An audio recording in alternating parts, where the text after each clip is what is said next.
Siggi, komið að þessu byggarinn framöndan, kom hugsa þetta lengi? Já, bara að segja að við komum í svona úrslita að maður hætti alveg hugan við í dag en það var leikir í desember sem það var að gera á núna síðan hvernig var leikur? Sunnudaginn, síðan mánudag, það var bara að hugsa með þetta. Langt síðan ég komst í höllina, hvernig verður að fara með þetta lið nú? Það verður mjög gaman að fara í höllina og síðanst þegar ég komst í höllina var ég þar líka sko, það er náttúrulega stöfingið í líka.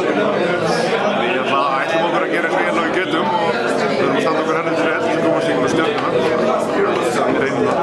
Andstæðingarnir eru Stjarnan og þó að þú sér nú tiltölulega nýkomin í þá hefur verið svolítið hiti á milli þessara liða. Hvað má búast við það? Já, ég meina það þessi nýkomin það var strax byrjaði bara á náttúrulega byrjaði það má hiti þannig að það er bara skemmtilegt og ég er bara byrst við hörku slag og ég ætla að Stjarnan þetta gefa okkur neitt þeir eru búin að gefa það mörgum sinnum og þeir ætla að vinna allt og séu bestir þannig að þetta er að samna það meðan getum við komið svona bara eiginlega inn í leikinn og engar ágjör okkur.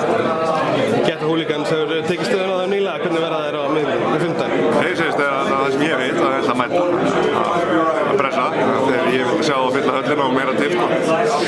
Hversu mikil sens á ég að taka stóra byggarinn í lok þessari viku? Það er bara sjálfsögðu, það vil ekki allir taka þetta bygg.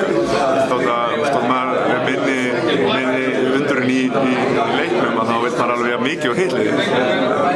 Þegar maður talar að staðreyndum að þá er Stjarnan búin að vera eitthvað heitasta liðið fyrir áramót og það er bara að vera fullkomin leik.